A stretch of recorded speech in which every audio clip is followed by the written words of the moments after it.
You have a test on this anytime soon?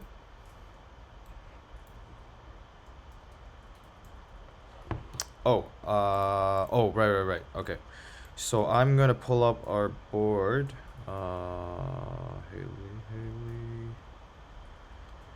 Haley, do you need the link? Yeah. I'll give you the link for that. Just waiting for it to load up. Okay, there it is.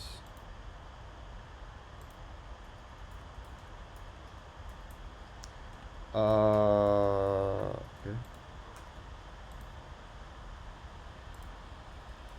Okay, here we go. This should be coming to your text momentarily. Yeah, so let me know once you hop on and then we can get started. Let me see. Is there a particular order you want to go with?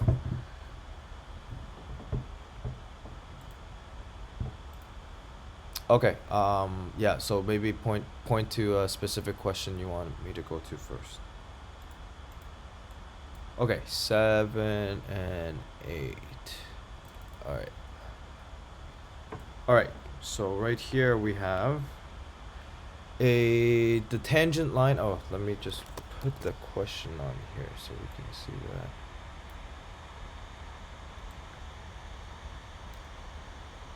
Yeah, no problem.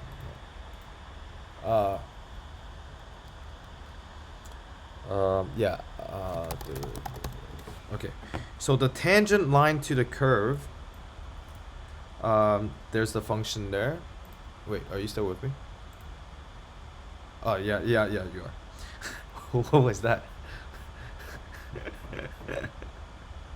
No, I'm not. I just copied the picture on there so far. Oh, you can't see it? Yeah, see if you. Oh, I don't even see you on here. It's the Haley April 1st. Actually, no, I gave you the link, so it should be the same one. I'll do it again. I will send you the link.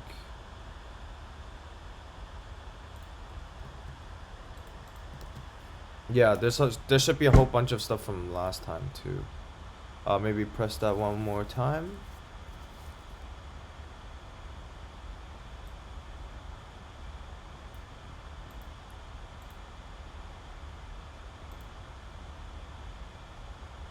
Alright, there you are. Yeah, I see you now. Alright, so the tangent line to the curve, f of x equals to that.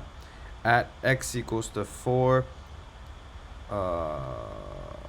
Alright, intersects at x axis at point A and y axis at point B.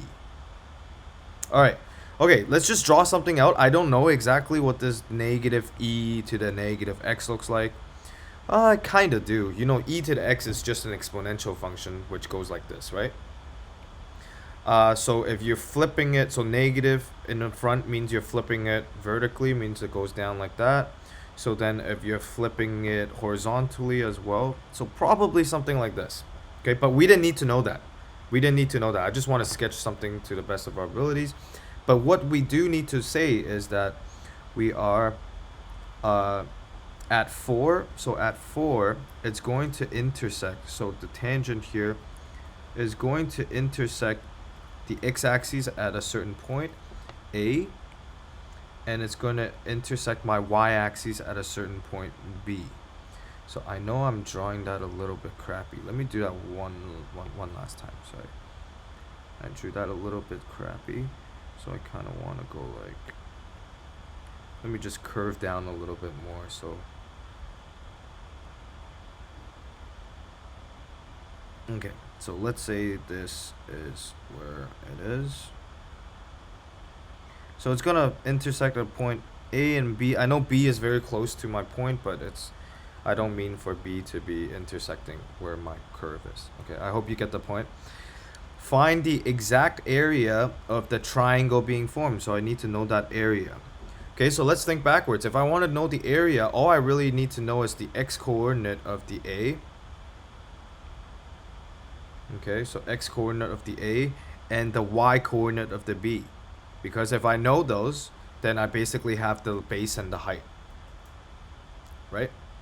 Okay? So really, we're just asking for where is point A, where is point B. Okay, so find the exact area of the triangle formed. Okay, so that's a decently easy problem because that's all we're really looking for then is the equation, okay? Because work backwards. To find a triangle, I need to know the side lengths. To find the side lengths, I need to know the coordinates. To know the coordinates, oh, by the way, what are the coordinates? It's x and what? 0, right? Because it's x-intercept. And then 0 and y because that's the y-intercept, yeah? So, well, if we know the equation, then we're good, right? Because if we know the equation, we know how to find x and y intercept of a linear line. And yeah, and telling you that now with the x and 0, you can just plug in y as 0. 0 and y, you can just plug in x as 0. So the question really now boils down to, give me the tangent line equation of this curve at x equals to 4. So yeah, so you just find the first derivative. So you've learned how to do it on these weird functions, okay? So yeah, so what's f? What's f prime? So what's the rule here? Well, this rule is kind of cool, because f of x, when f of x is equals to e to the x, f prime of x is still e to the x. So that's why e is a special number. I'm not going to get into too much detail with that today. But if we go into derivative rules, yeah, I hope you have like a go-to chart or something that you refer to.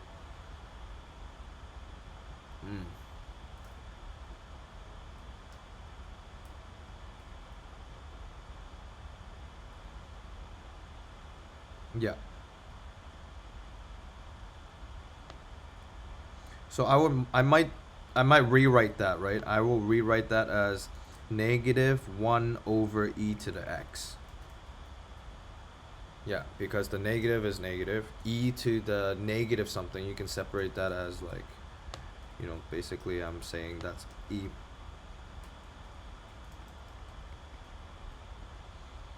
Yeah, the derivative of, say that again, negative x.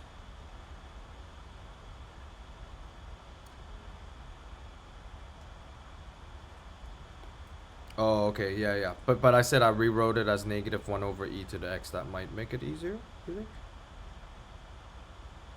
Oh, actually, no. I think your way is good too. If you instead write that to the power of negative 1, that might be easier. Because then you can use the chain rule easy.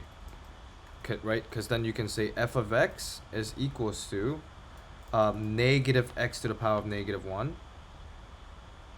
Right? And then the g of x can be that thing that's inside, e to the x. Then when you do f prime of x, you can say that's bringing the negative 1 down. You get negative 2 x to the power of negative 2. And then g of x, g prime of x, it will just be the same thing, e to the x. Because that's the special rule there. Then you can put everything together. You can do f prime of f prime, if my pen works properly, negative 2, and then instead of x, I'm putting g of x, which is e to the x, to the negative 2, and I'm multiplying that by g prime of x, which is e to the x. And then there we go. We don't really need to clean it up. If you want to clean it up, we can. But we're mostly interested in plugging in x as 4. Right? So yes. Negative 2 times e to the x to the power of negative 2 times e to the x. That's what I got. Do you know how I got that? Here, let's check the derivative calculator. So what I basically did was I considered this as a chain rule. So I rewrote this. Well, actually, I didn't rewrite it. Yeah, I rewrote it. I rewrote it as that. Do you understand this part first? Do you understand how I went from negative e to the negative x to that? So basically, I just factored out the negative 1 and I just, you put it as an exponent over exponent. Then I can identify what the f of x is. So if I'm saying this is a composite function, the thing that's wrapping around the other, the thing that's doing the wrapping is the negative x to the negative 1. You see? It's like negative x to the negative 1. Then I said, what is it wrapping around? Well, it's wrapping around e to the x, so therefore g of x is e to the x. Because I'm basically trying to write it as g of f of g of x, right? So, yep.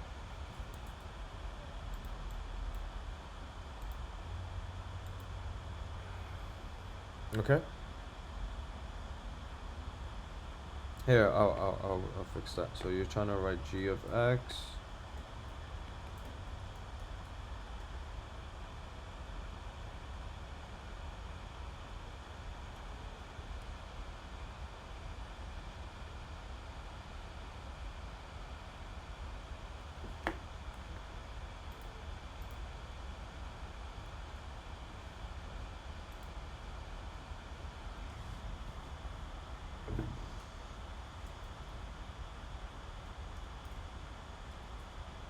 Yeah, this is a chain rule. You understand that? Okay, so I'll do it this way. I'll do it this way. So this is just a chain rule because this is saying if I'm considering, oh well, this one has a negative outside, so it's not just an e of f of x. So right now, okay, so let's do it that way. So if you're saying for this function, if instead I'm considering f of x as negative e to the x, it's got to be negative e to the x because you have to have a negative out here, right? And then you're saying your g of x is actually going to be negative x. So that's what you're saying. This works. Because this you're saying f of x is negative e to the x, and instead of writing x, I'm putting g of x, which is negative x.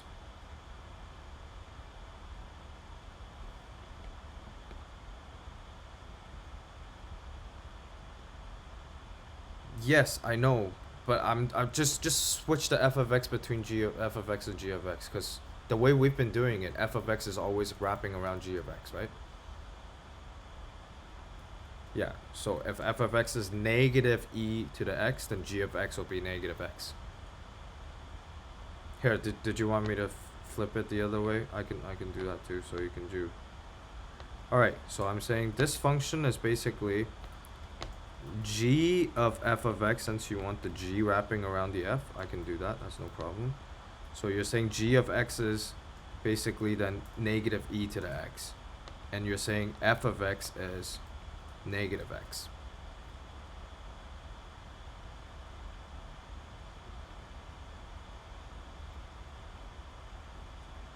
No. Okay, well let's figure it out. So what would g prime of x be equal to here? Have you not been doing this when you do chain rule and product rule and quotient rule? Writing f and g on the side and f prime and g prime? That might be the reason why you're feeling lost a lot of the times. You should always write that down on the side to do your work on the side, then you won't get any. Well, that's where the mistake comes in. So g prime of x, so what happens if you do this? So just do the derivative of this. Negative ex. So what will you get for g prime of x here? If g of x is negative e to the x.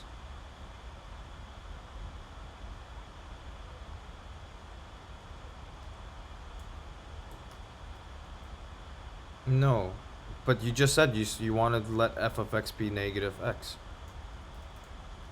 So if g of x is negative x, then when you go and plug in this negative x, then you get back to e to the x, which is not my equation, right? Yeah, so what you should write right now, if you're using a chain rule, you should write that as a composite function. Convince yourself, what is the f, what is wrapping around what? And you should stick with a single notation. I like wrapping f around g. F comes before g. It's like this. Here. 2x to the power of 2. Okay? If I say that's f of g of x, what is f of x? What is g of x here? Right. Exactly. G of x is 2x. F of x is what? X squared. Exactly. Because I'm saying with the x squared, instead of writing x, I'm writing 2x in there. So now you understand what I'm saying? G of x in here is negative e to the x. But instead of x, I'm putting in negative x. Yeah. So then now we can write down what's g prime of x here. What's g prime of x?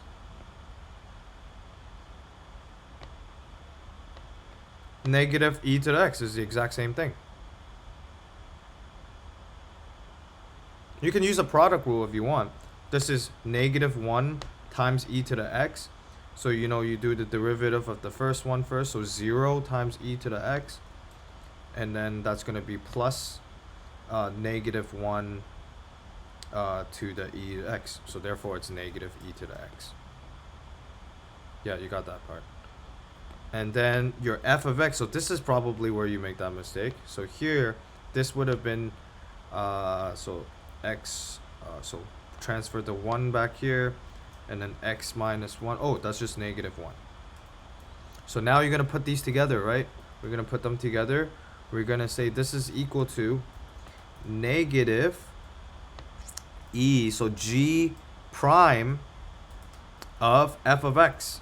So f of x, I put in here instead of the x. And then times negative 1.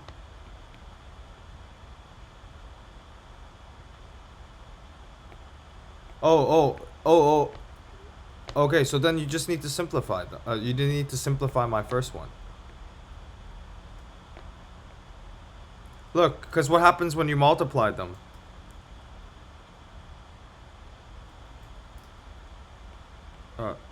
You get e to the negative x. Okay, well look at mine.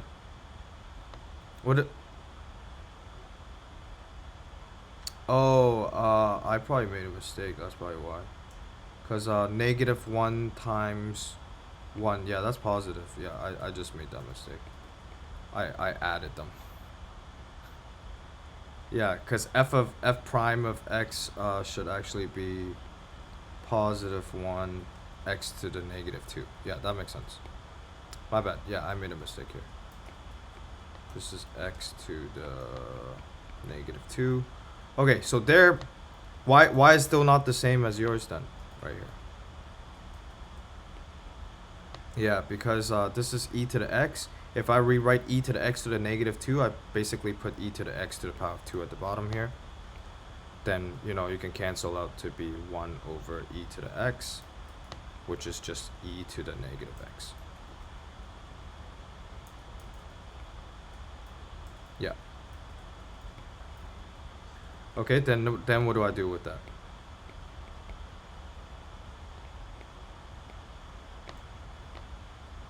Yeah. So we have the, yeah, so go back and think. I worked backwards already. I told you what we're working towards.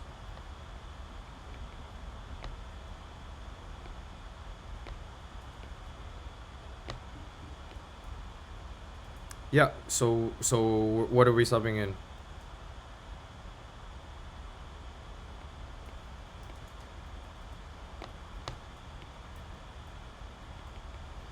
Yeah, well, into where?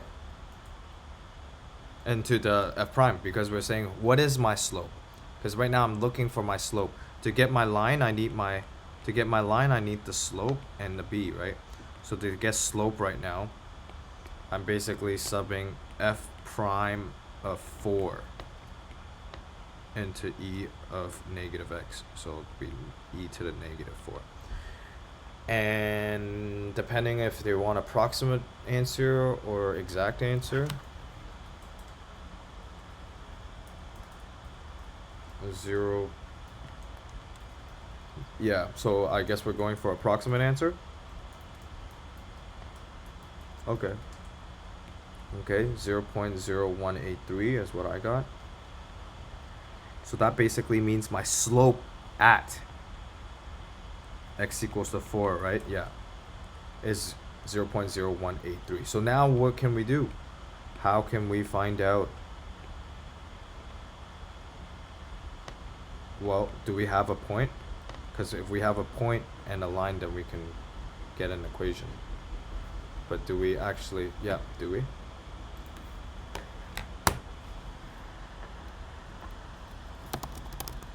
Yeah, because we definitely need a point. Well, you sure? Do we have the point where it actually intersects my curve? But point A, we don't know what it is. Point B, we don't know what it is. How about 4 and something? How about the 4 and something? You can plug the 4 back into the original equation, which will give you a point. Yeah, just F4. You know what I'm saying, right?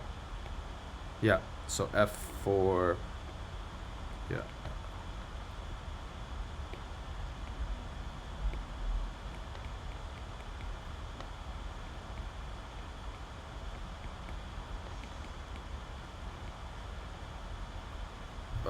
Wait, let me try that. Negative E to the negative 4. Negative 0.0183, yeah.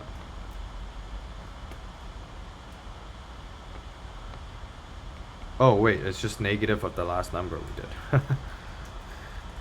Okay, so now we know we have a slope at that, and we have a point at 4 and negative 0.0183.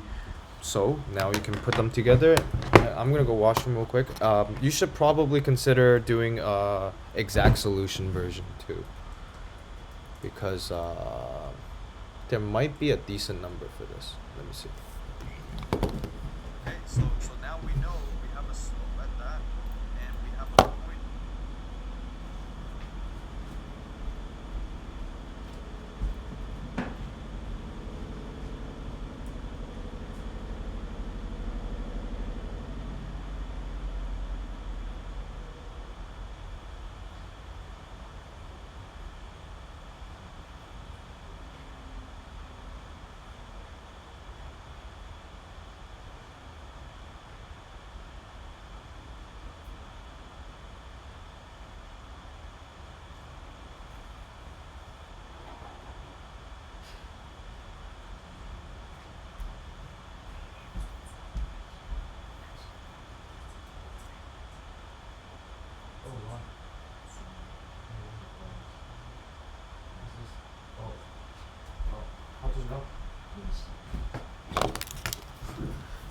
All right.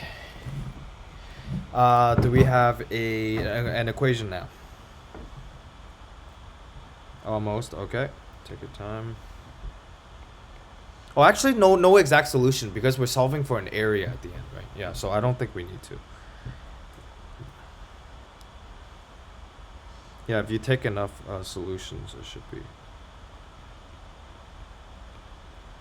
X.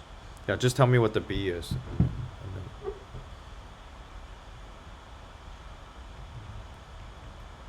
Okay, so 0.09158. Okay, so now what do we do with this equation? If you forgot, you can kind of scroll back to your original question and see. Okay, so then we're probably not at that step yet. So work backwards. So in order for you to get area, what would you need? You need point AB. So how do we find those point AB? Exactly, you sub in, you're basically looking for X and Y intercept. Yeah.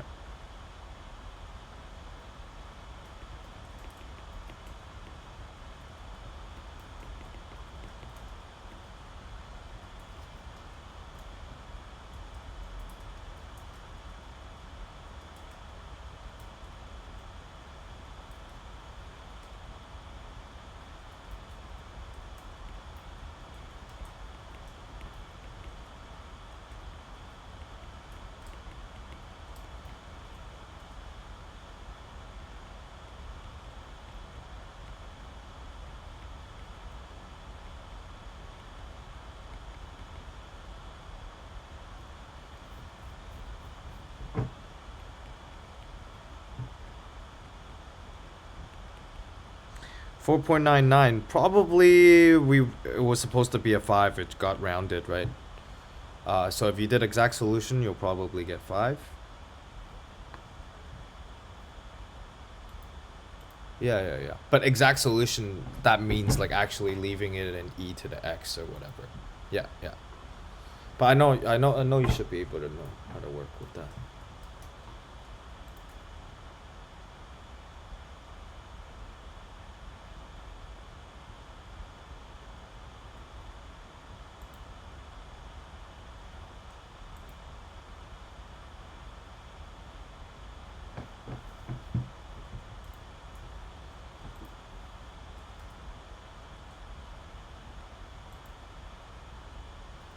Yeah. Negative 0.09. Yeah. 9158. I don't know. Oh yeah, because that's the y-intercept. Right. I'm just wondering if we made a mistake there. I'm going to actually go and give that a quick calculate.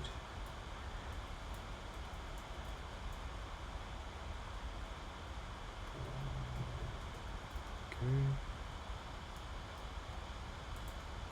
So negative 0.014.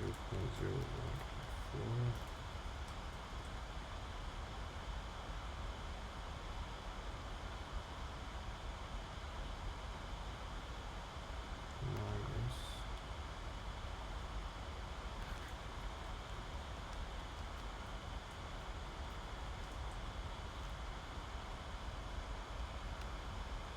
Yep, you're right. Okay. So, wait, you don't have solutions for these though, right? No, okay. Well, I mean, yeah, the 5 looks good. I just don't really like the y. But we can always verify using Desmo, so we'll do that after this. Let's just get an area first. So area is going to be base times height. You're just going to take absolute value, right? We're just going to do 5 times 0.01. Wait, 0.9158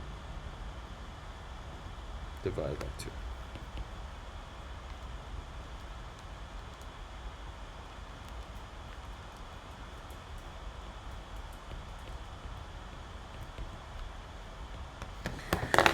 Okay, let's check Desmo real quick. So I am going to share my screen real quick. Okay, so this is how you're gonna check. So we're gonna go on Desmos. Alright, let's punch in our original function. I believe it was y equals to negative e to the power of negative x. So it's good to know how the rough shape of these, right? So notice that we sketched them out. If not, my initial sketch, just draw some kind of curve, right? I would have just drawn in kind of curve. If I really didn't know what that looked like, I would just begin by drawing some kind of curve and be like, oh, they're talking about this line right here. Okay, this is probably a bit of a terrible line. So maybe something like this. It's going to intersect at here, and I'm looking for this area inside. Okay, so I just needed the way to visualize that. But it didn't have to be exactly right. But we were pretty on point there.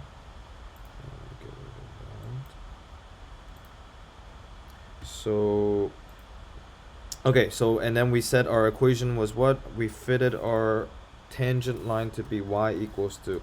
So we just got to make sure this tangent line kind of intersect with our curve at x equals to 4. And if it does, then we are pretty good with this. Oh, no. No, it doesn't. No, it doesn't. Okay, so, I mean, it's good because we did kind of think that was a mistake. Okay, so let's see what could have made that mistake. F of 4 equals to e to the negative 4. Let me make sure that's right first. E negative 4 e negative 4 is 0.0183. Maybe we didn't get the derivative right. Let me just, yeah. 0.183, yeah. Yeah, negative. Yeah, negative.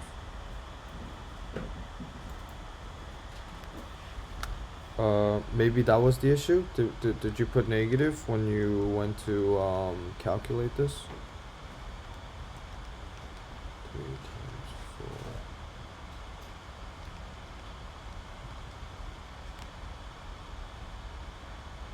4. No, that's right. All right, let me check the derivative is actually good. E to the negative x. Your first derivative should equals to, yeah, just e to the negative x. What could have went wrong? Maybe I didn't see this right. Let me go to the decimal. It should have intersected at 4. Yeah, no, definitely not.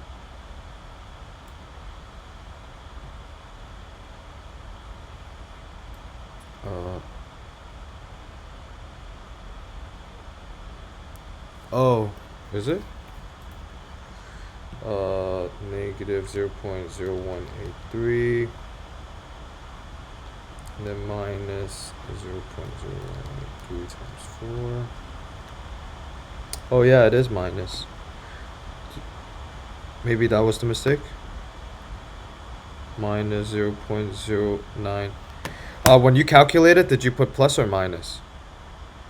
Oh, you actually put minus. Okay. So it was just me then. So if I change that to minus, yeah. I mean, yeah, because we rounded these numbers, right? So that's pretty good there. And then it intersect at negative 0.092. And then over here we got the 5. Yep. That's good. Looks good.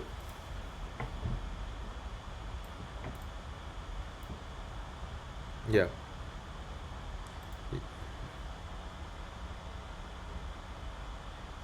No, because I copied you. I didn't actually do a lot of the calculator work. I just took whatever number you got.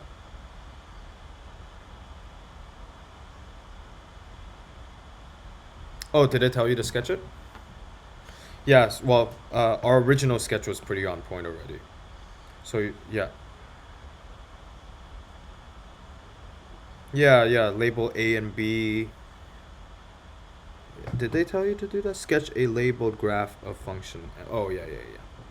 So that's the triangle OAB. Yeah, that should be a pretty good sketch already. That should earn you full marks. Maybe put an arrow on those lines. All right. What's the next one? All right, number 8.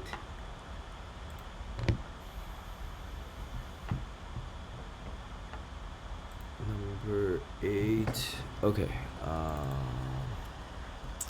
Alright, so the position of an object, let me just copy paste number 8 onto here. So number 8 is right here now.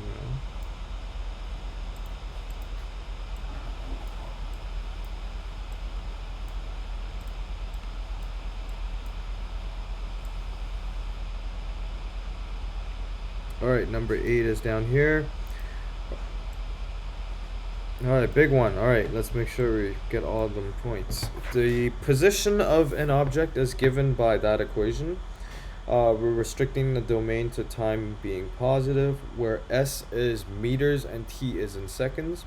When is the object slowing down? Okay, so this requires you to know this about the derivative of, I should say, the relationship between a position time graph. Yeah, so this is a position time graph. It says position. Usually I don't know why they use S for position. Usually we use D. The first derivative basically gives you the V of T. Yeah, so derivative dy over dx. And then if you derive a second derivative of the original position time graph or the first derivative of the velocity time graph, gives you acceleration time graph. Okay, so when is the object slowing down? Okay, so that's basically looking for the domain for what? Acceleration being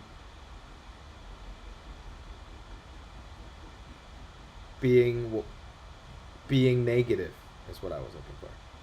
Yeah, acceleration being negative. So it really just is find the second derivative, find the domain between 0 and infinity where it is going to be negative. Okay? Yeah, so let's do that. Yeah. Yeah, so yeah, so try to see if you can do that work on the side for yourself, right? You're gonna put what is T, I mean, so what is F, what is G, and then decide what kind of rule you're gonna put as the overarching rule, and then what is the side rule that you're gonna be applying on the side. Okay, yep.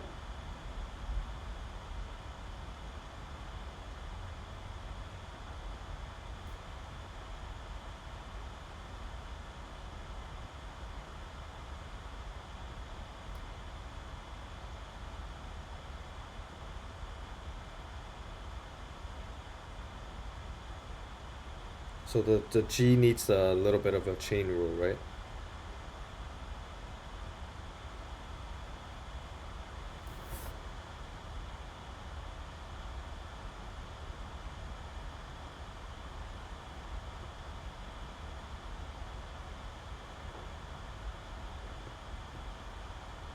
Have you watched Brooklyn Nine-Nine? Oh, what season are you on? Whoa. Did you caught up over COVID or did you always watch it? You totally got cut out. I can't hear you anymore. What happened? I can't hear you.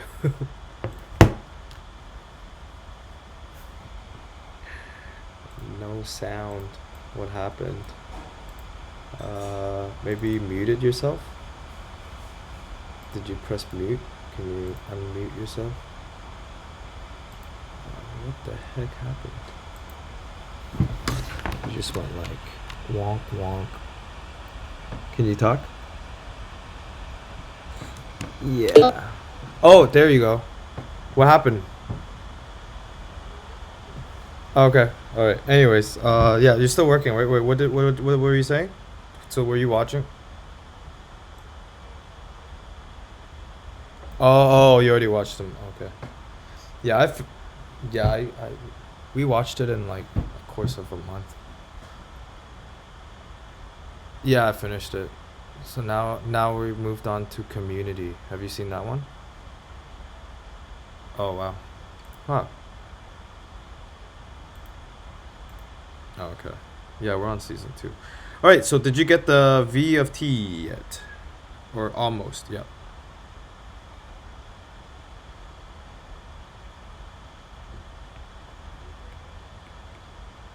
Yep.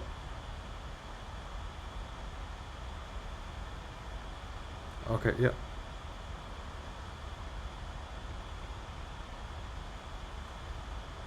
Yeah, so now you kind of know what I mean by like what's the overarching rule. The overarching rule in this case is the product rule, and then off to the side I'm applying a chain rule on the G. Yeah. But sometimes it's the other way around, right? Sometimes the overarching rule might be the chain rule, and then off to the side I'm doing some kind of product rule or quotient.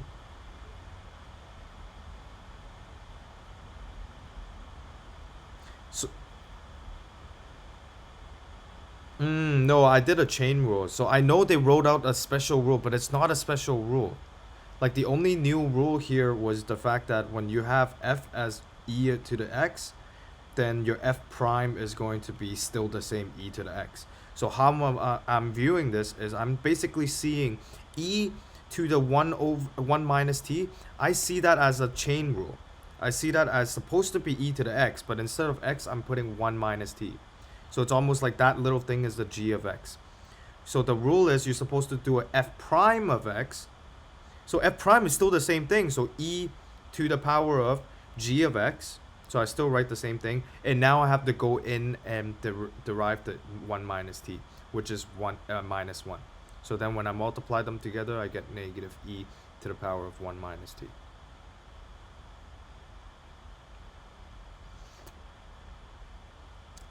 No, that's not my final. I still have one more chunk. I need to add that to G prime.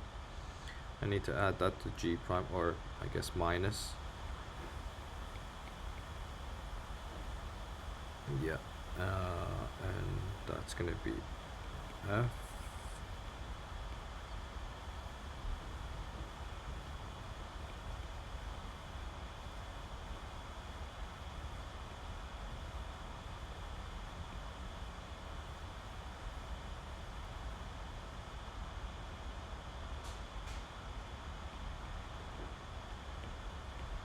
All right. So nice clean quadratic with that e of 1 minus t. Looks good. Yeah.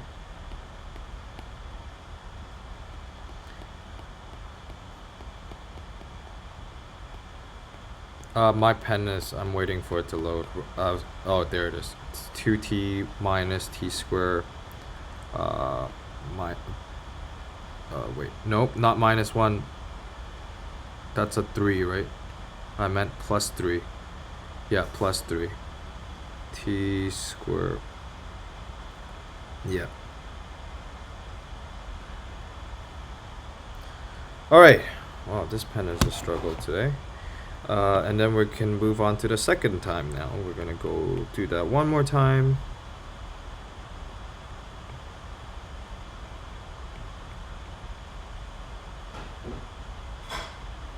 Yeah.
Yeah, my thing is lagging really hard.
Alright, we're adding them together, right? So let's be negative t squared. Oh, no.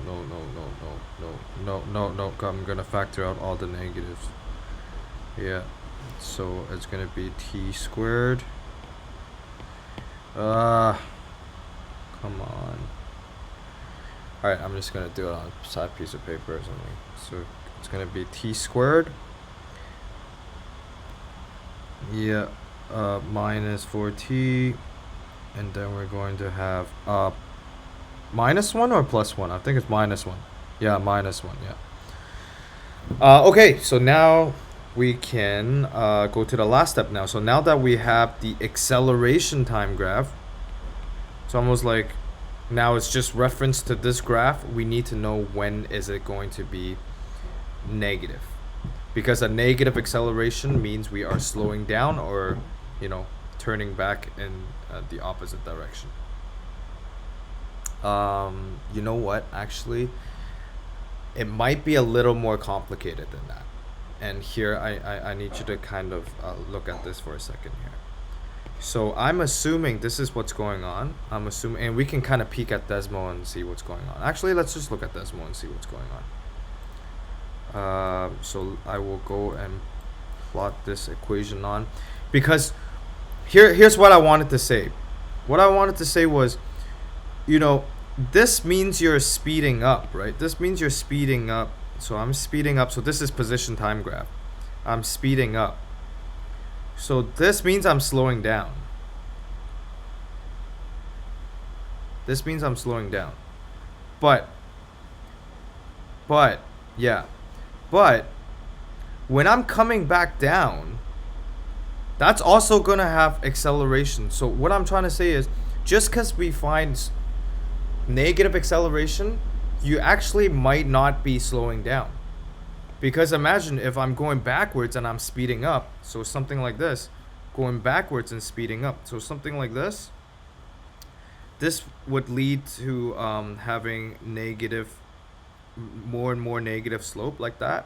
And then that's going to translate into a negative number for acceleration. But you can see this is not a slowing down situation. This would be speeding up, but in the negative direction. But it will still show up as a negative on our acceleration. So I think to be safe, yeah, we should find. So what we really am looking for is when v of t is greater than 0 and a of t is less than 0. Because v of t greater than 0 ensure that we are only considering the sections where we're moving forward still and slowing down. But in that logic, then it's also slowing down when v of t is going backwards, because you can also have a case when you're going backwards, but you're accelerating in the forward direction. So what I'm trying to say is, you are slowing down. A scenario is if you're going forward and you're accelerating this way. So my v, pen.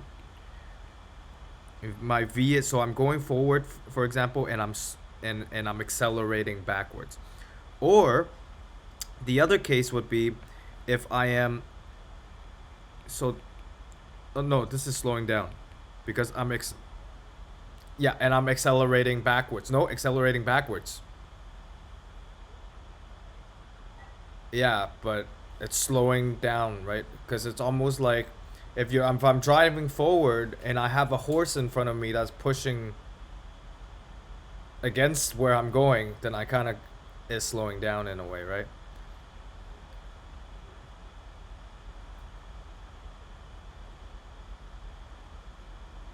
Yes, but okay. Actually, that's a good question.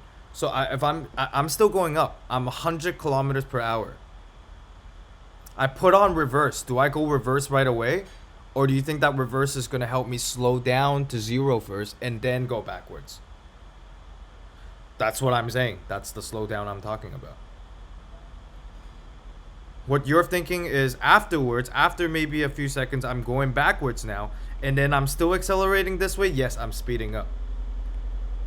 But I'm talking about if my velocity is going that way. So all I'm saying is when acceleration and velocity is going in opposite directions, hence different signs, those are the places where they'll be slowing down. So let's actually consider the actual decimal, because we might be overcomplicating it, because it might be that this one is only going in a single direction. And most likely, I think that's what's going on. But I just want you to be careful if they throw like a parabola at you.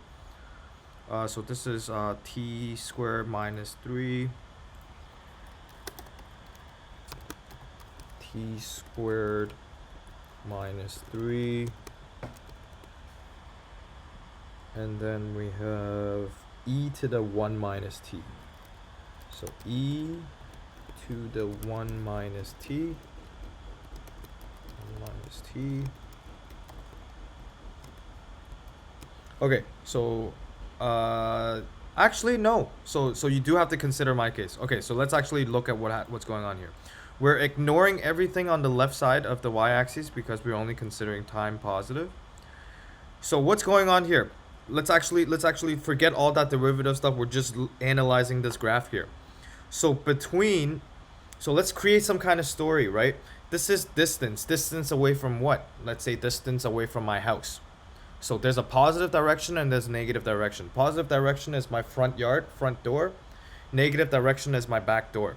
So I probably started out somewhere, well, let's say meters, 8.15 meters behind my house.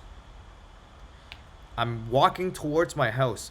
In what kind of manner? In an acceleration manner or deceleration manner? Like speeding up? Exactly, I'm slowing down. So I'm walking towards. So this is a case where my velocity is going to be positive because I'm walking in a positive direction, but I'm slowing down.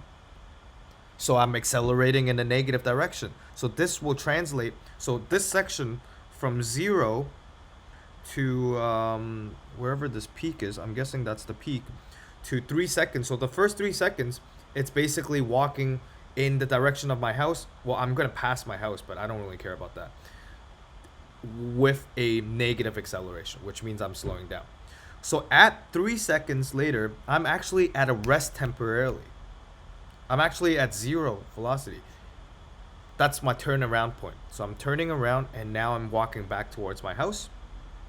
So I'm going back towards the house. And this time, well, let's see. I will be speeding up. And there should be an inflection point somewhere around here. You can see that, right? Because it kind of goes from concave down to a concave up. So that is going to give you, right? So it's basically coming back, speeding up. And then it's going to slow down again. Right? So it's still from 3 onwards, we have an asymptote here, right? That means we're going towards my house, but never quite reaching it. It sounds weird, but I'm walking back towards my house after 3 seconds. But it's like I'm walking, the closer I get back to my house, the slower I'm going. Is basically what I'm doing, right?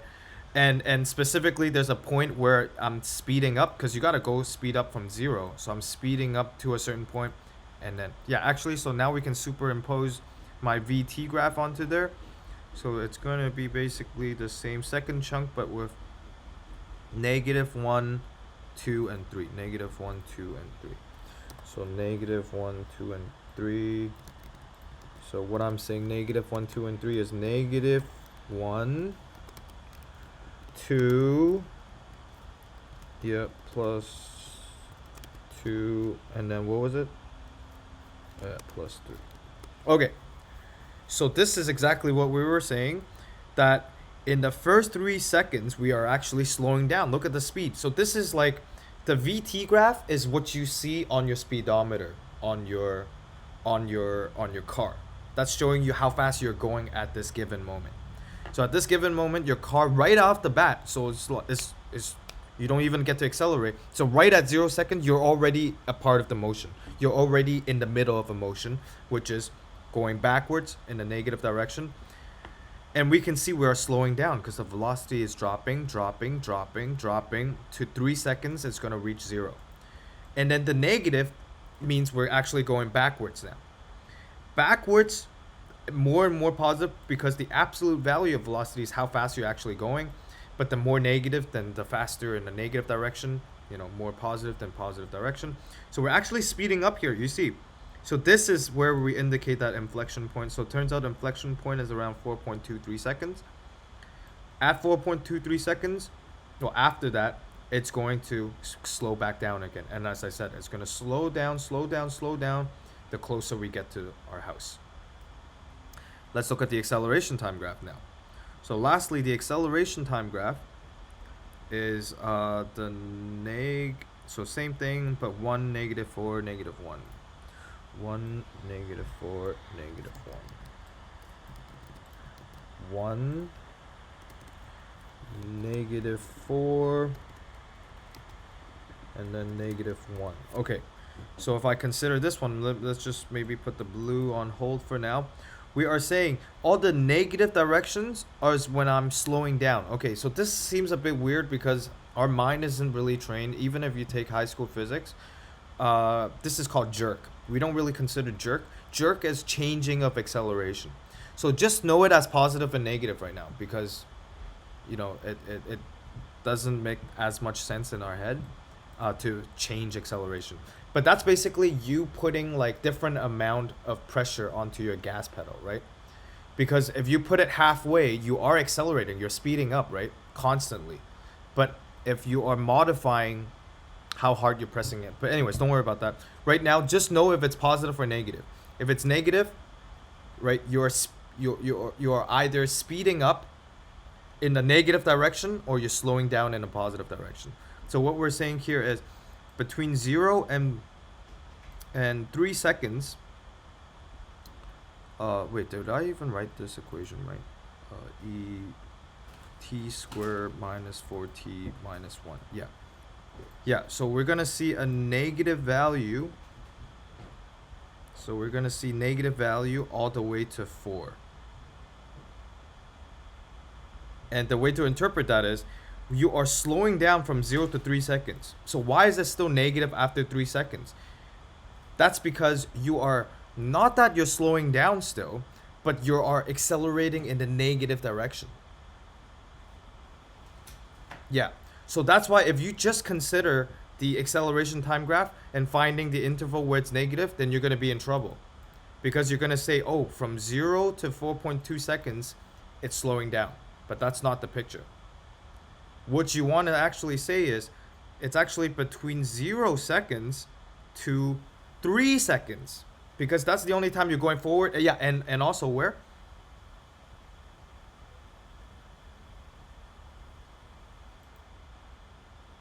Exactly.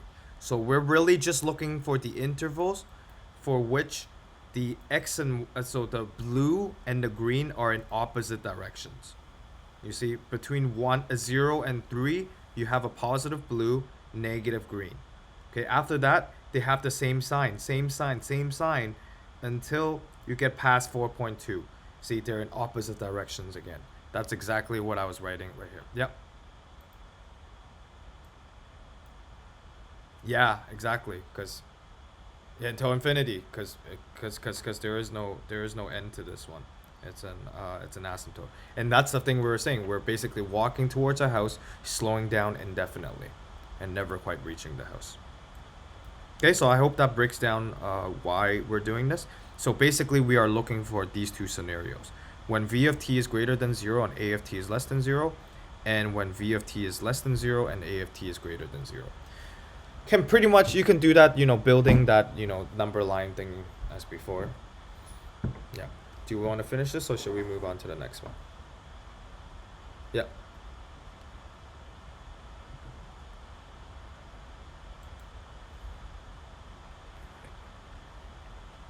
And then place them on a number line, just draw in where the positive and negatives are. Yep. Yep. Let me just write the answer down so you can verify. So it will be inclusive 0. Very important. We're including 0 because it's slowing down right off the bat. Towards 3 and 3, we should probably not include it. Yeah, because it's actually at 0. And then also 4.2 is 4.2. Should we include that? No, we're not including 4.2 because there's a flat line there. Yep. And then 4.2 to infinity, we never include infinity. Yeah, so that should be the answer. All right, what number next?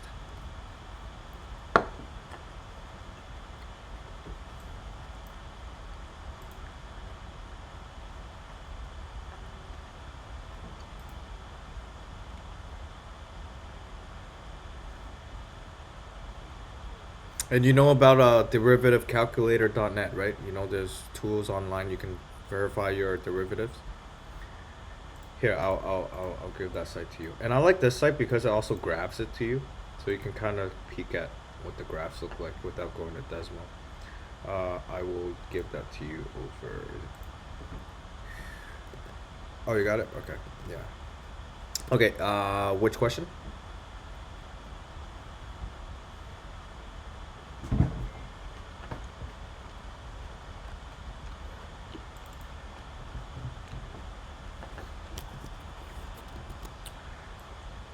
Okay. Okay. All right. Well, you should look for the ones you you will have trouble with instead of big marks. Big mark doesn't mean it's hard for you. All right. G of x equals to ln of x. All right. Got a little inception graph here. I find that kids don't know inception anymore. Do you know inception? Yeah. With Leonardo. You're very confused. Yeah. It is a confusing movie. I liked it though. Find the domain of g of x. Okay, let's find the domain first. How do we get a domain? Yeah, so we're basically saying, hey, what?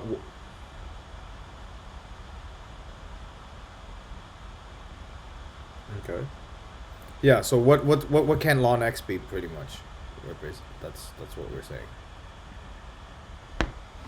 Yeah, ln is pretty much like log, right? Can you log a negative number, for example? Yes, that's those are the things I'm talking about. So first of all, you know that x can't be negative number, right?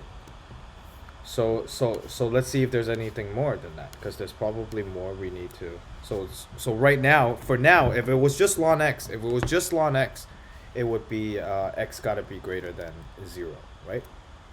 But right now it's not just ln x, it's ln of ln x. Okay. So the first part with the ln x is greater than 0. Okay, so let's see. Inside here, let's say ln of what will give you negative numbers?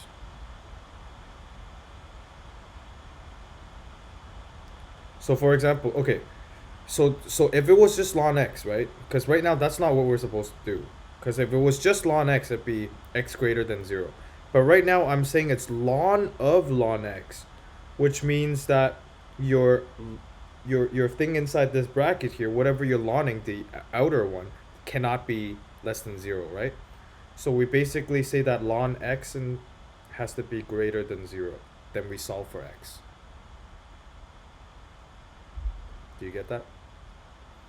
So we're basically saying, yeah. So ln x greater than 0 and solve for that. So what does x have to be greater than or less than?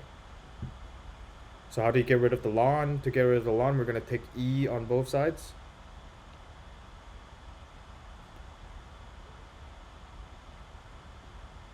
Yeah, ln is really just log with the base e. You just got to know that. Ln is just log.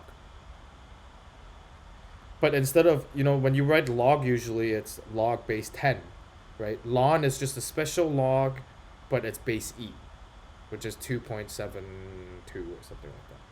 Okay, so if I need to get rid of ln, well, log base e, you just basically take the base, right? If it was log base 10, then you take 10 to the power of. If it was log base 2, you take 2 to the power of.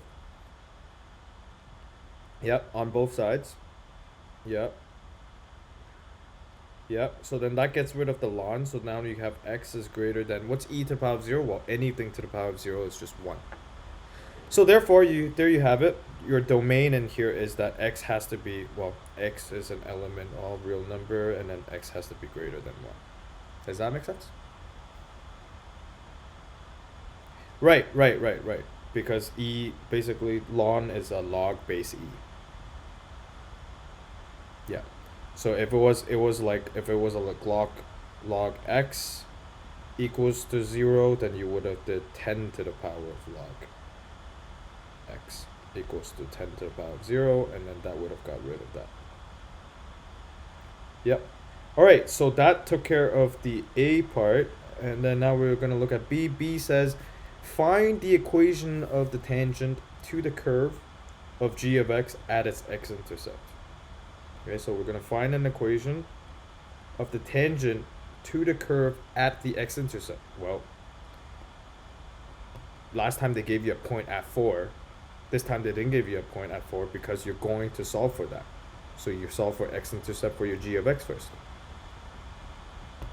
So we're going to go ahead and solve x-intercept, because where do they even want us to find a tangent line, right? They have to give us a point.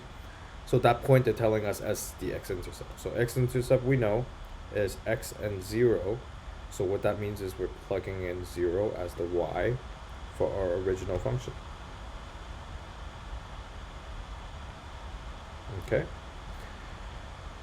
And we just discussed this. How do we get rid of ln? So we're going to have to take e to the power of twice, right? So let's do it one at a time. The first time we get e to the power of 0. Yep, we get rid of the first ln. Yeah, so now e to the ln of ln x. Yeah, you're right. And then they'll get rid of the outer ln. I didn't even bother writing that in this time. So yeah. Yeah. Yeah, for sure. Yeah, so then finally what is x then?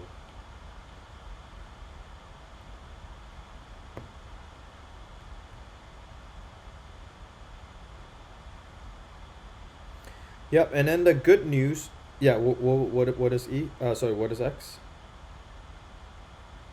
E. That's just e, right? Because e to the 1 is just e. Yeah, so let's try to leave it as e for now, because that's not hard to calculate on our calculator.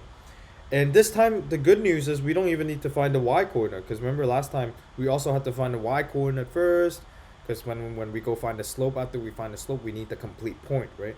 But this time, since it's x-intercept, we know it's e and 0. So now we can just go into finding the slope. So tangent at e and 0. So how do we find slope at that point? Yeah, so kind of like that first question we did then.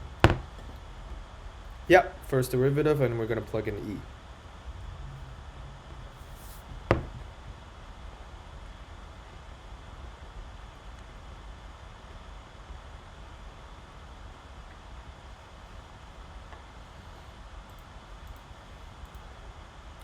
Yep, so ln x is another special one you should know. So the only thing you need to memorize before, don't memorize that special rule. I know you said e to the f of x and all that.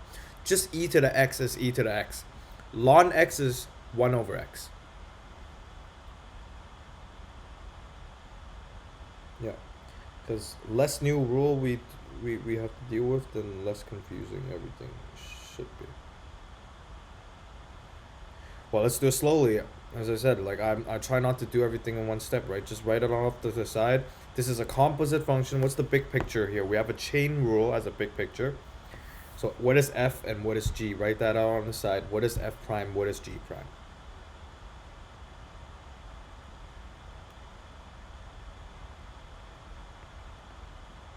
Yeah.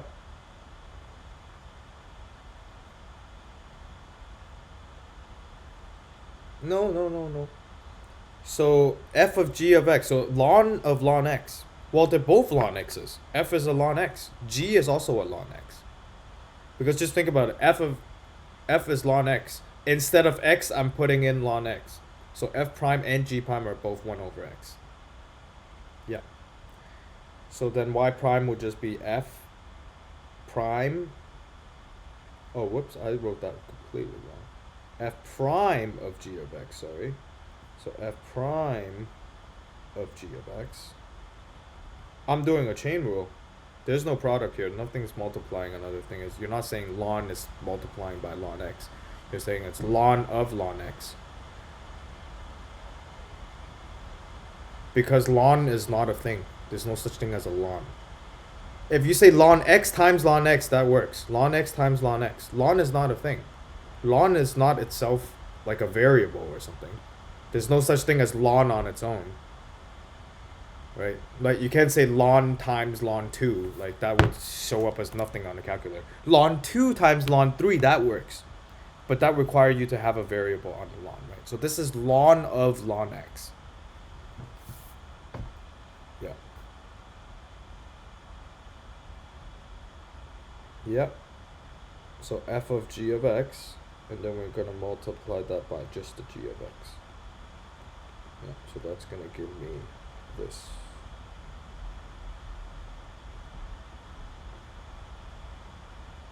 And you just, yeah, you can let me know once you get that. I'm going to go ahead and plug in the e.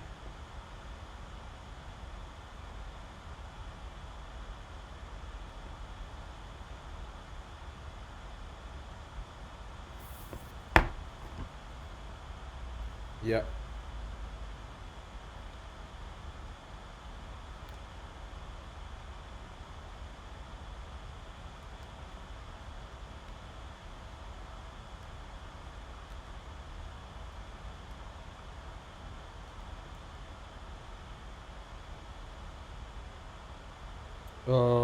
Wait.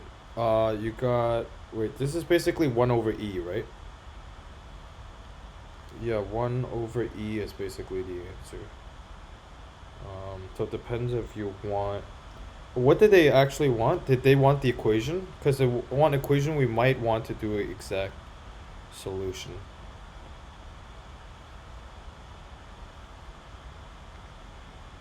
Yeah, cause I'm just afraid if they want equation, sometimes they might actually want the exact solution, and you might, yeah, you might want to redo that first question we did with exact solution as well. Yeah, I just would think. So did you get 0.368? Yeah, yeah, yeah, yeah. That's the one. Yeah.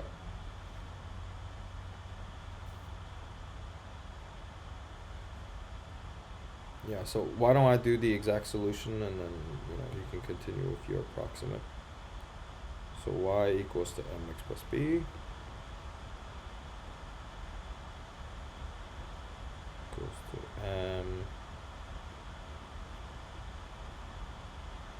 x. Oh, beautiful numbers.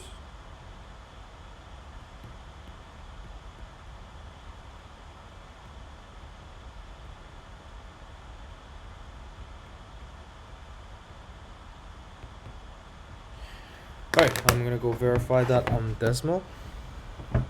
What? You got, yeah, I got, oh, you got 1.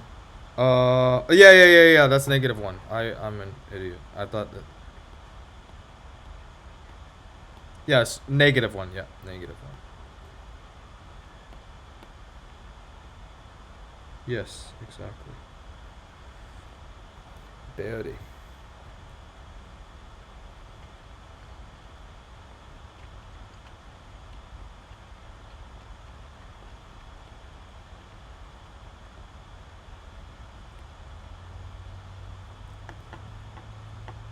Okay. Yeah, I'm gonna go put that on to.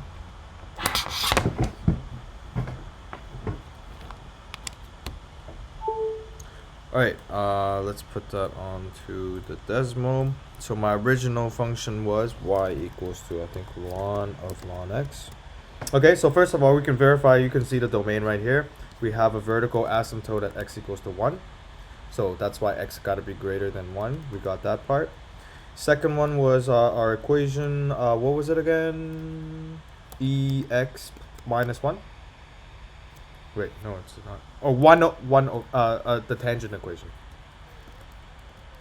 Oh, 1 over e. Yeah, 1 over e. Okay, there we go. So it intersects right at the x-intercept, which is 2.718, which is e. All right. So make sure all of these problems are verifiable. Make sure you go back to Desmo and check.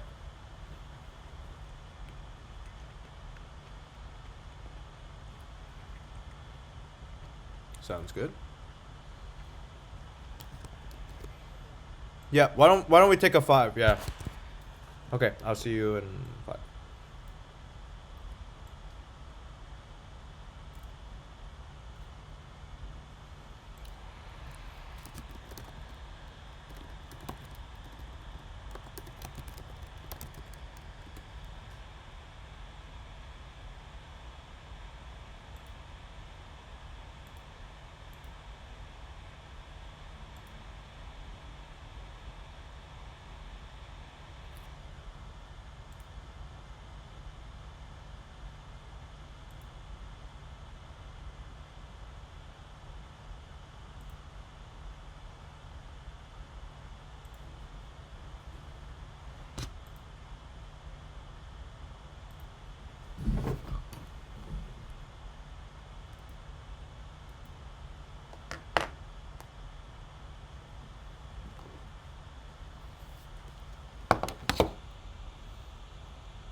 Uber?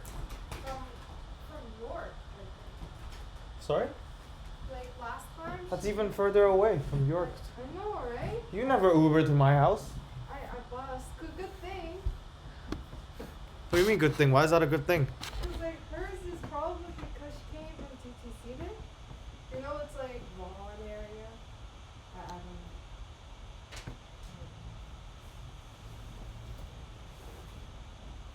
I hope I'm missing out to do that.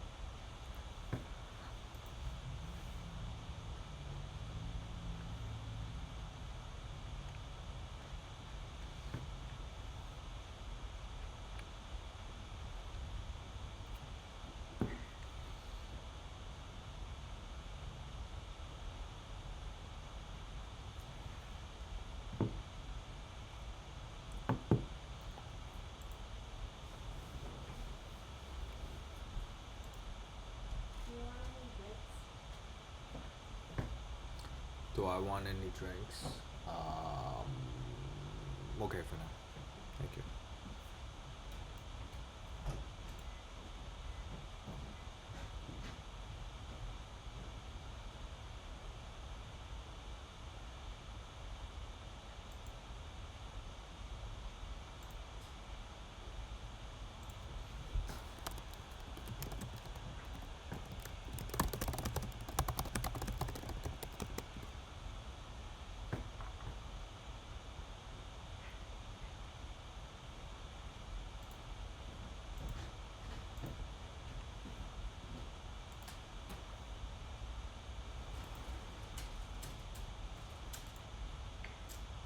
That's a nice little timer. Yeah.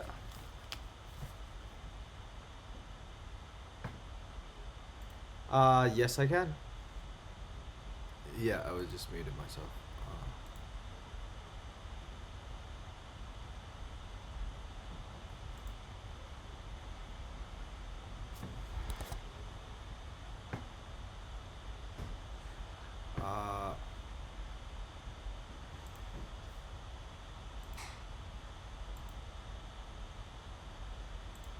Okay, so using our knowledge about the fact that limit as x towards 0. Okay. X approaches to 0. Find the limit as x approaches to 0. Okay, where did they give you this equation from? Using your knowledge about the fact that b to the h minus 1 over h. Yeah.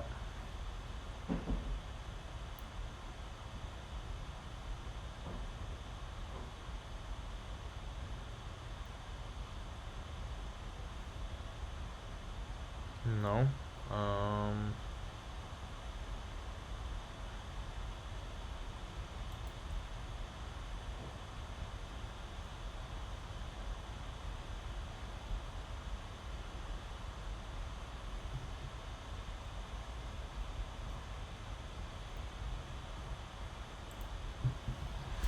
Yeah. Yeah.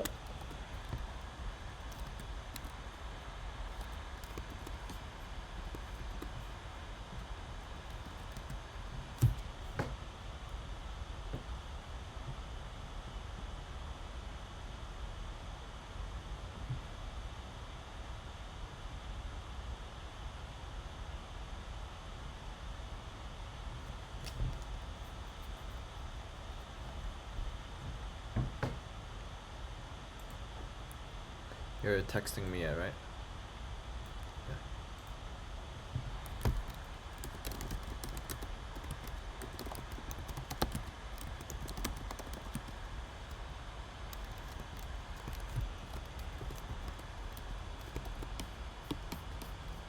Did you send it? Okay, just waiting for it to arrive. Oh, there it is. Yep, I see it. Okay, alright.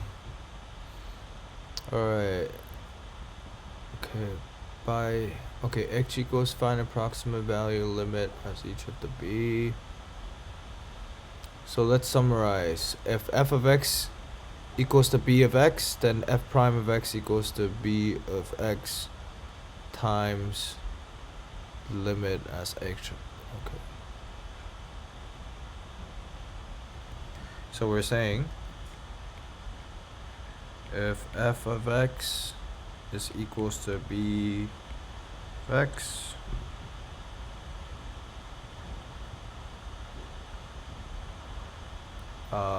then f prime of x is equals to b of x times limit as x approaches to 0, b of x minus 1 over h.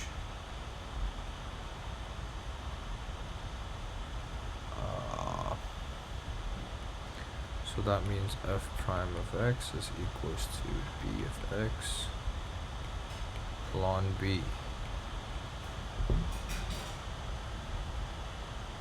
Okay. So let's see how we use that. The second page probably has that, right? Okay, so it says if f of x equals to 10 to the power of x, then using the first principle, we get that.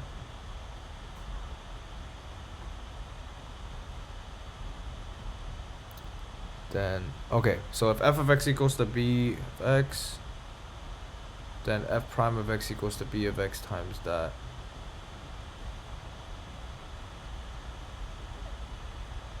Yeah.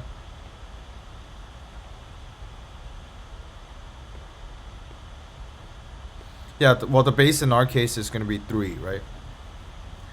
Yeah, so in our case, f of x, so the base function is basically the 3 to the power of x. Okay, and of course we're doing a whole bunch of stuff to it. Limit.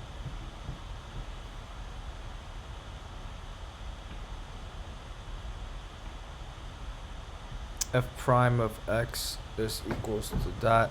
So limit as x approaches.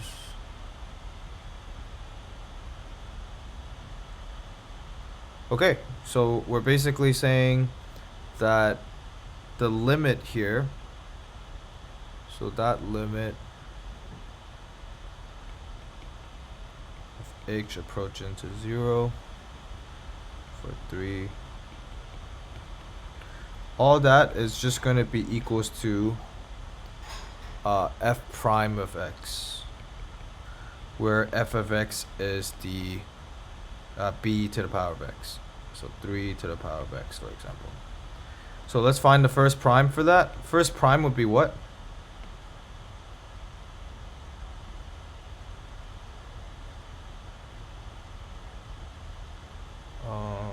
Sorry, we should probably fit this as in that form first. So we gotta transform that. Okay, so before we even do that, yeah, actually let's find this. So what did you say it was? Let's go to what's the derivative? So it's, yeah, so ln of the base, so ln 3 times the same thing, 3 to the x. Okay, so let's just keep that for now. Let's keep that for now. So I need to fit this in this form first, because first of all I need to put this into this form. They're saying if I have this form here, give me 1 second. So if I gotta somehow fit that into that form of limit as x approaches to 0, and we have that b to the power of x, bh minus 1, and then over h. So we're trying to see if we can somehow fit it in that form, because then we can say, if we're able to fit that into the form, then we could say that's equals to f prime of x, and we already found that it's ln 3 times 3 to the power of x, and I'm pretty sure it'll just fit like that. So we're probably trying to factor 3 to the power of x out somehow. So why don't we put them both in terms of base 3. So I'm gonna go 3 to the power of... So I'm rewriting this right now. You can see I'm rewriting this as 3 to the power of 2 times 3 to the power of h. First of all, I could split that like that. And then minus 3 to the power of 2. Okay, so that's going to be over 9h. Probably we're going to factor out a 3 from there, or hopefully a 9 out there, but we'll see. So I can factor out at the top, I can factor out a 9. 3 to the power of 2 is just 9. Then I have 3 to the power of h minus 1. So we are all pretty much there, right? We have 9 over h. We can cancel 9 with the 9. So in the end, we have the exact same form. We have limit as h approaches to 0 of 3h minus 1 over h. Check this. Right? That's the form we have, right? So we're saying that is just going to be equals to f prime of x, which we found already. F prime of x is, it was what, ln 3. So that's why that is equals to ln 3, 3 to the x. And that's basically your answer. So it wasn't hard, but the hard part was really being able to manipulate it so it fits the form of the equation that we originally wanted.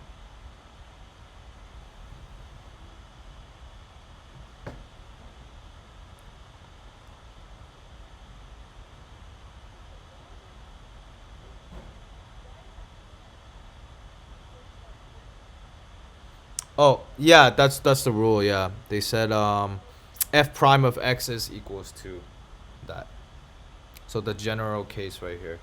So you want to maybe write something like this. So it's because of this rule.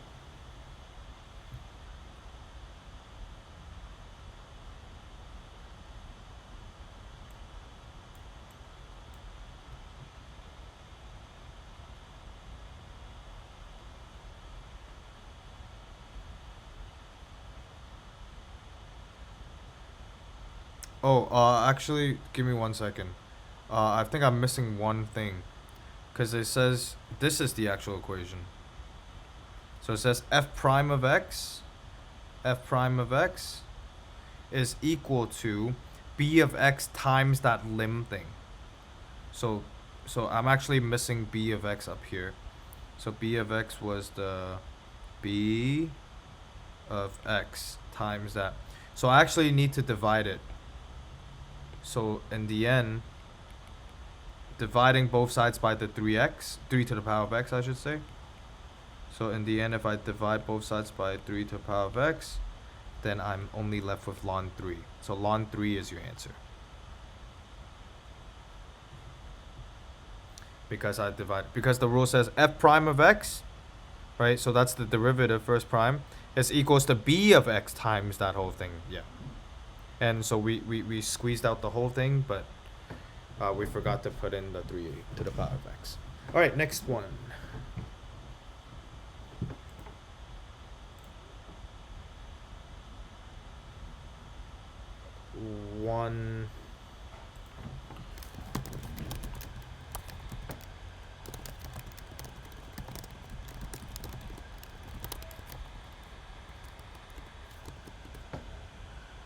Wait, what number are we doing? Oh, number 1. Number one.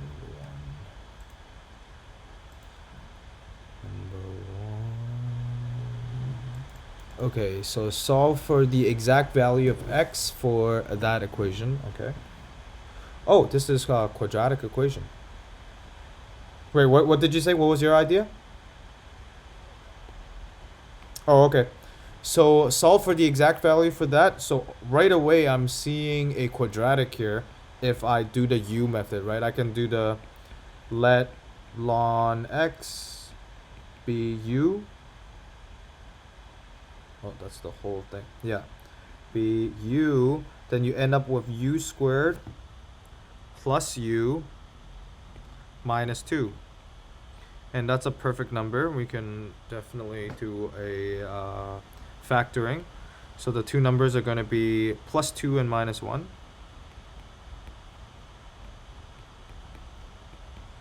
So let's go back and fill it with ln x. So we have ln x. I think this is just a practice for you to solve for ln. And then ln x minus 1 also equals to 0. So ln x equals to -2. Which, and then ln x equals to 1. And you already learned that from previous questions. To get rid of the ln, we take e to the power of. So x is e to the power of -2. So if you want exact solution, you can just leave it like that, right? Because they didn't ask you to actually solve that. So it's just e. Did it say? Yeah, that's exact value. If you actually punch it in your calculator, that's called approximate value. And actually, let's take one step further because we don't want negative exponents. So maybe 1 over e squared is a better solution. So those are my two solutions, 1 over e squared and e. Next. Why? Why are we getting more done than you expected?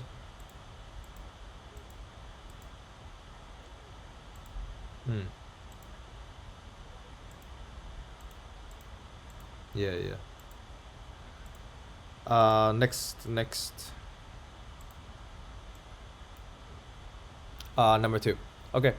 So fine. Okay, let's just take them one at a time. So we're going to find the simplified derivative. Yeah, so most of the time it's the simplifying part that's a bit annoying. And the function's domain for each of the following. Okay, so function's domain and... Okay, first let's do the domain first.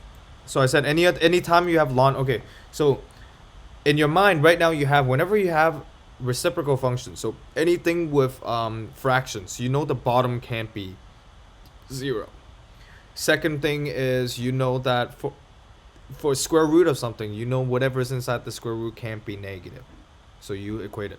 So now this is just a new thing. When you have ln or log, you just make sure whatever is inside that cannot be less than 0. It's got to be... Actually, no, it can't be less than or equal to 0. So it's got to be greater than 0. So here, right away, then the first thing for domain, what I would do is let whatever is inside, we say that whole thing has got to be greater than 0. And another thing, just in case this doesn't get covered in the domain, most likely it will be. There's also a fraction, so right away I write somewhere x can't be -1, right? Because -1 you would have an undefined in the fraction. So just keep that in the back of your mind. Okay, so if we were to solve this, whole thing at the bottom would be gone because you can multiply that up. Well, actually, no, we can't even do that. Yeah, we're not allowed to do that. Yeah, we're not allowed to do that. Whoops. Yeah, so that is not allowed because we don't know if that's actually positive or negative, so we don't know if we have to flip the sign or not. So that's why that's an invalid move. So what do we got to do instead then? Probably do the long way, yeah. Do the number line thing. Yeah, do the number line. So find out where all the x intercepts are for this. Yeah, so in solving that one we can multiply both sides by x plus 1, right? The x plus 1 at the bottom here.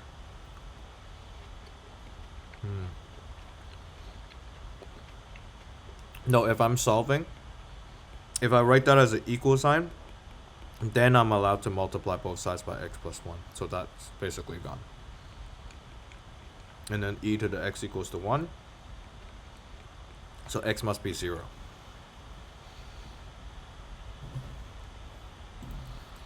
Alright.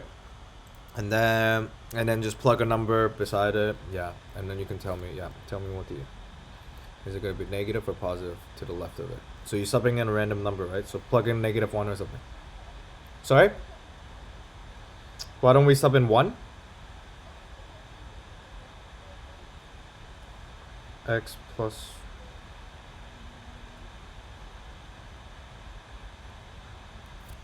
What do you mean?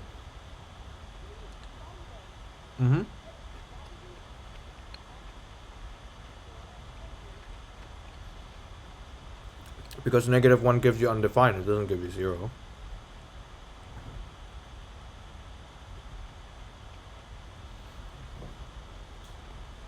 You don't set top and bottom equals to 0, right? The first move I did was multiply both sides by x plus 1. So that cancels with that x plus 1. Well, 0 times x plus 1 is 0.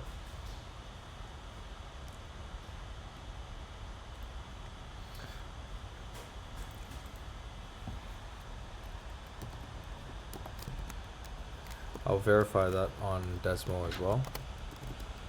So did you plug in anything? So we're basically gonna plug in something a -1 and check if it's positive or negative, and then we're gonna plug in +1 and see if it's negative and positive, right?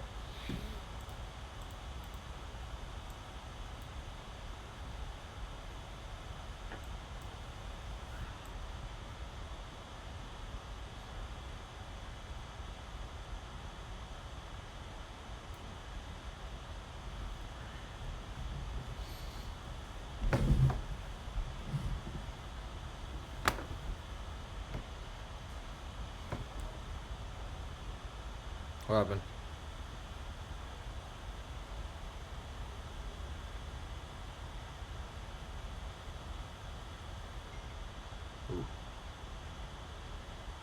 Oh yeah. You should put a -1 on there. I see what you mean now. Because that's the asymptote. You gotta check the asymptote too. So there's actually 3. Yeah, but then you're checking 3. So you're checking 3 sections, right? You're telling me less than -1, between -1 and 0, and then greater than 0. Yeah, sorry. Forgot the asymptote. Now I know what you mean. I thought you meant like that's one of the solution. Yeah.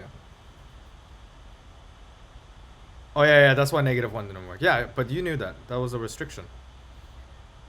Okay.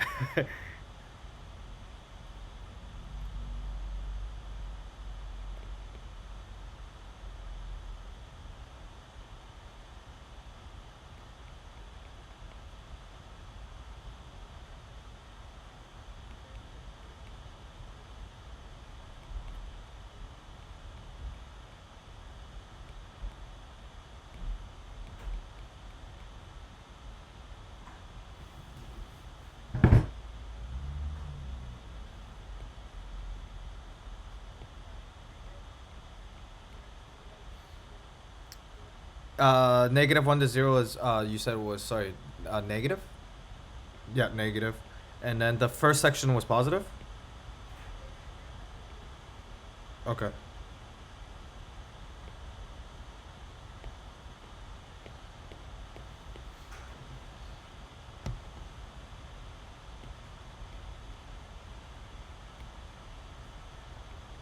So we're talking about positive, negative, positive essentially then, right?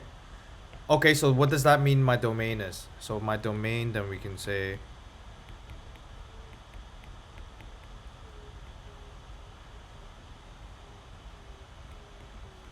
yeah, so x has got to be less than -1, not including, right? Because because it doesn't have a value, you can't be -1. And also x got to be, you said, greater than 0, and then is that one including or not? Yeah, not including, because it can't actually be 0. Yeah, it can't be 0. It's yeah, I wrote that. So I wrote x is less than -1, and x is greater than 0. Yeah, because you can't combine them because those two sections are not the same. Okay, now we can finally we can't combine them unless they're shared the same number line. I mean, unless they're between two numbers. So if it was between -1 and 0, you can write that as x is greater than -1 and 0. But if they're on either side, yeah, you can't put them together, is what I mean. Yeah. Oh, yeah, you put it in the bracket form. Okay, so now we're going to find the first derivative. All right. What is that noise? That sounds like something Griffin makes.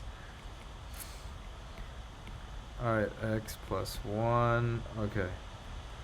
How's Griffin doing? He's having a time of his life right now. He gets to play all the games.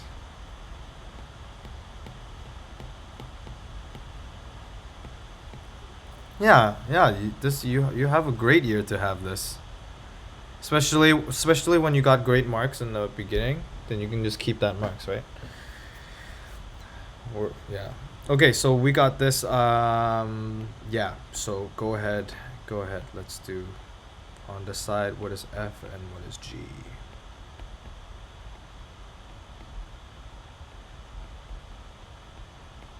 Yeah. So then you're gonna do a lot of work on the side with the quotient rule there. Then 1/x. Yep. But the G prime is gonna be the one that's. So I would do a little more inception. Maybe I'll do on the side again, on top of that, and I'll write what is F, what is G. I'd be like maybe use some other letters, but I'm just used to F and G, and I know what I'm talking about. So, EX minus 1 and then X plus 1, and I can write. You know what I'm saying, right? Yeah. It's like an inception.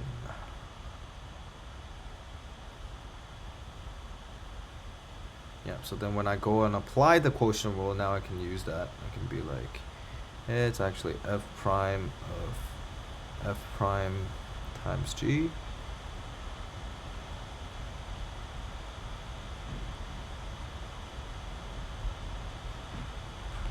Times G. Times G prime times F. All over G square.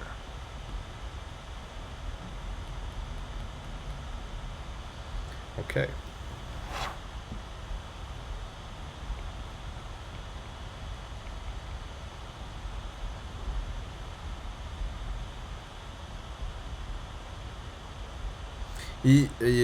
Not yet. I'm just gonna throw everything on there and then simplify. Actually, it doesn't hurt. Just because I know the in the chain rule, G prime is gonna be separated outside by himself anyways. So 1/g of x. So 1/, is just pretty much just flipping it, right?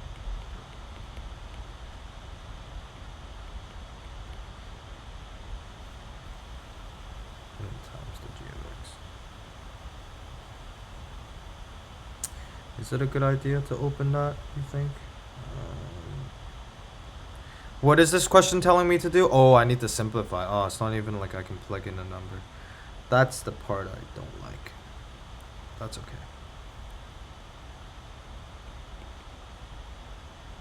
Cool.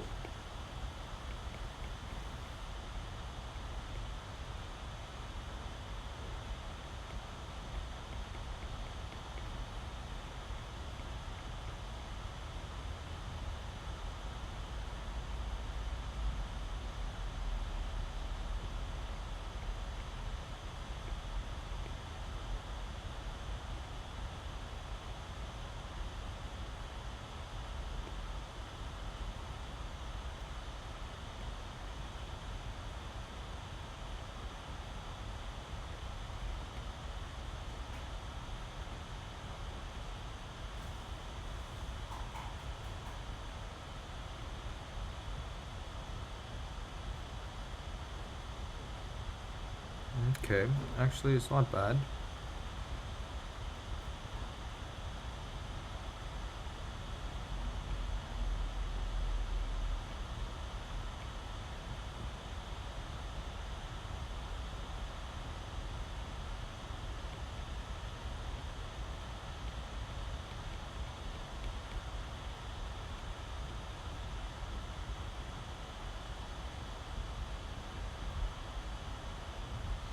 I canceled out one of the x plus 1, yeah.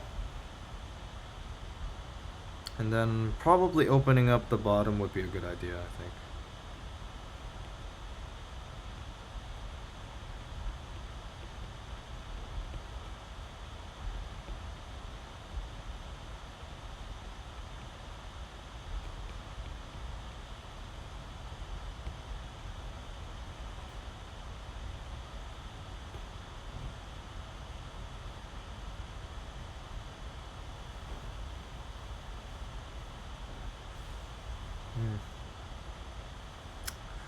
I don't know which one's better in terms of the most simplified. I don't think I can cancel anything, so.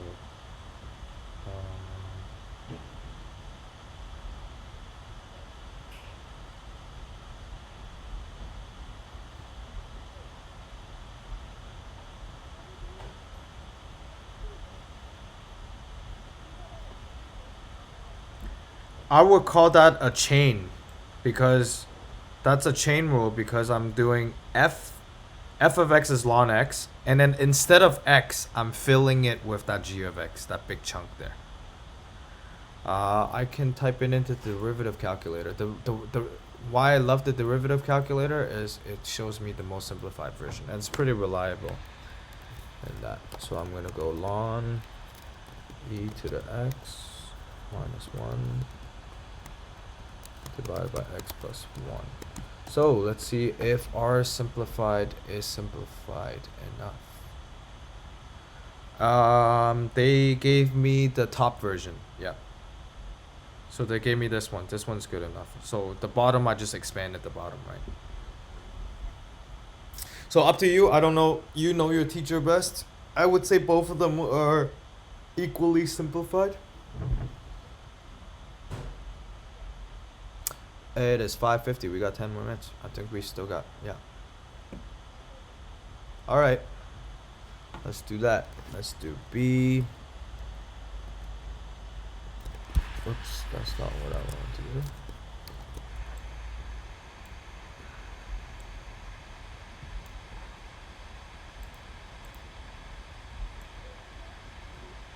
Yep. Yeah, because this one you can just check it, right? For domain, you can punch it into Desmo to make sure it's the right domain, and then you can put it into derivative calculator. Number three. Number three.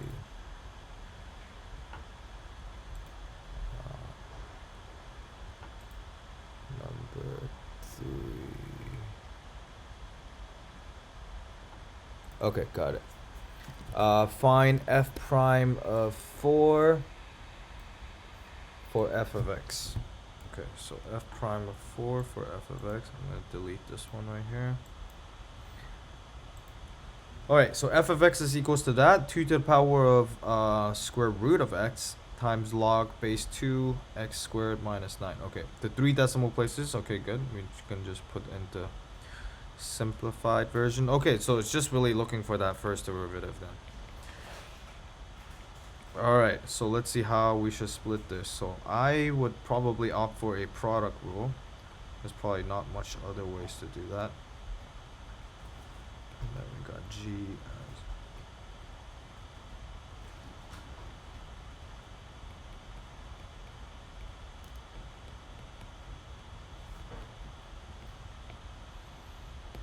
okay, so my f prime and g prime. So this one I can just really bring that root down. Okay, here's the thing. This is itself a chain rule. So, oh, okay.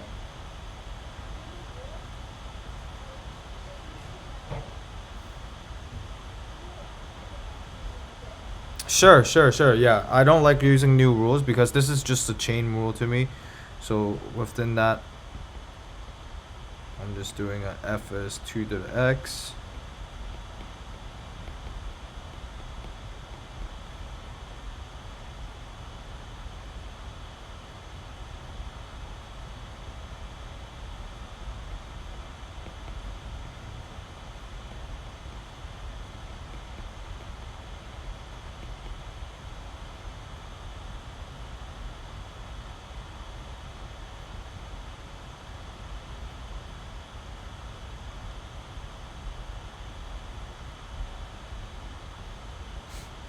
Is your way a lot faster?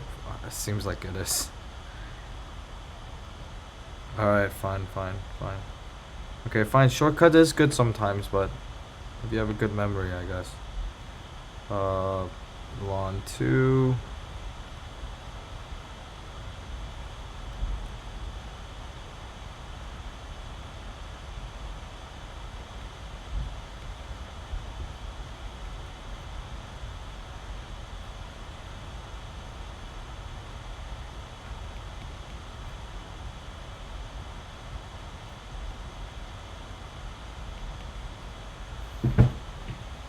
Okay, and then the g prime. What's the rule for log again? Log is just okay. Yeah. So this one is going to be f is going to be log base 2 of x, and then g is going to be x squared minus 9. G prime is going to be 2x.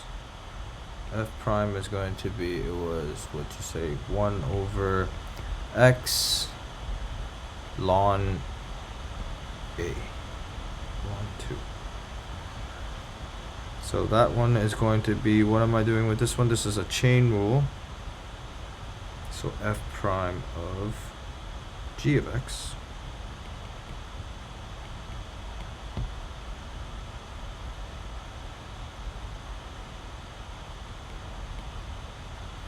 and then times g prime of x. So just the 2x up top here.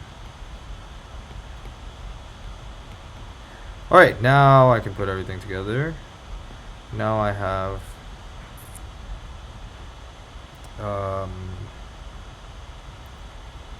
this is a product rule, right? Yeah, product rule. So I'm doing f prime. Let's see if I can even simplify that out a little bit. Okay, maybe not. F prime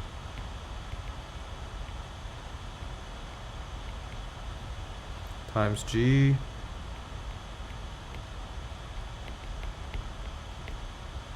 plus, I'm just running out of room, I'm going to put that at the bottom, g prime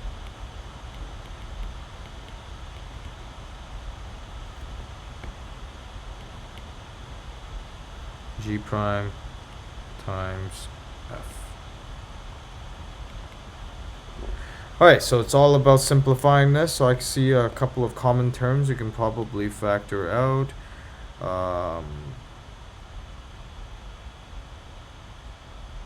Yeah, let's factor out a 2 root x. 2 to the power of root x.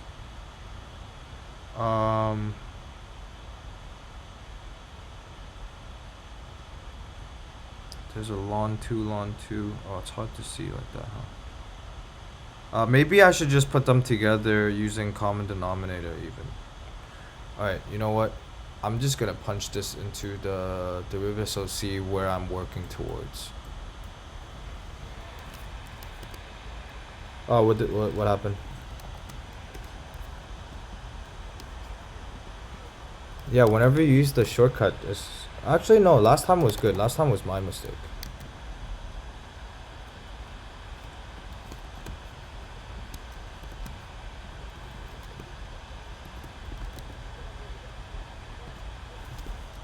Yeah, product rule.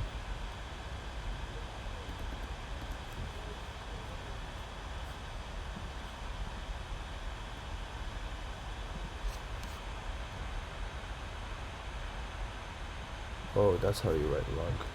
Log base 2 of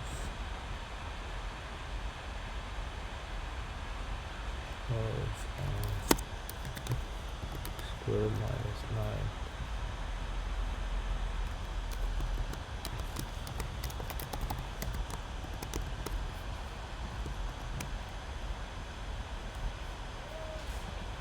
What happened?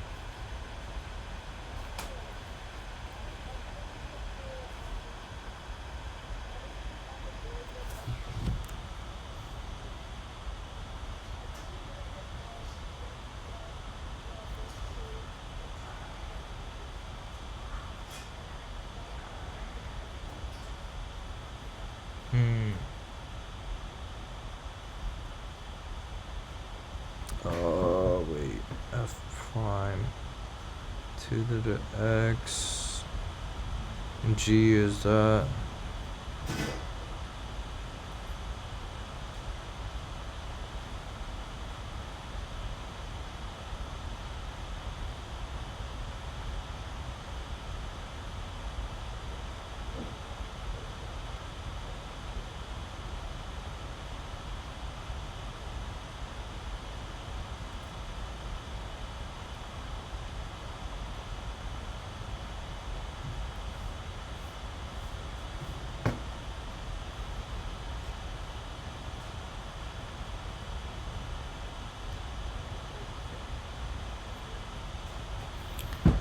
Derivative calculator. Oh, you put ln or log. In this case, ln or log. Yeah. Bracket, and then the first number is going to be your base. In this case, would be 2, and then comma, whatever you're logging. So in this case, it'll be 2 comma and then x squared minus 9. Just gonna verify that whatever I did is actually the same.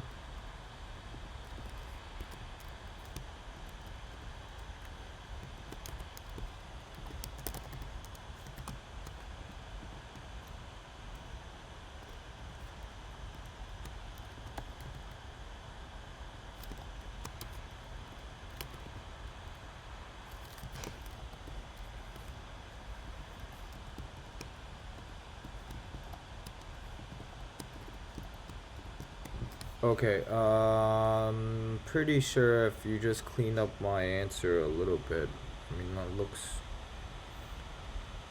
pretty much there. Long 2x squared, yeah.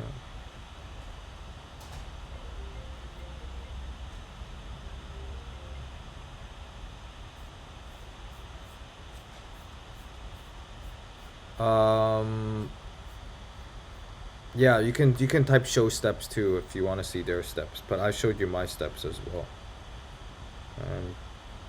Yeah, just look over my steps. I think it's just about cleaning up towards whatever they showed there, and sometimes they actually don't have the most simplified either. I would maybe, yeah, they didn't even combine them into a single term. So yeah, just see if you can follow this. If not, when is this due? Oh, okay. Well, if not, consult with your friends or something. This one is worth how much? Number 3 is, well, this one is 3 points. Yeah, but yeah, if you don't simplify it enough. Oh, this is fine. F of 4. Oh, screw simplifying. Oh my god, we're not simplifying. Just plug in 3 into it. Sorry, plug in the 4 into it. Yeah, don't waste your time simplifying. And then just make sure if you plug in the 4 into the derivative calculator version, just make sure you guys have the same solution. Then you're good. Okay. All right. I'll see you next week. Yeah, you can text me. Okay. All right. See ya. No problem. Bye.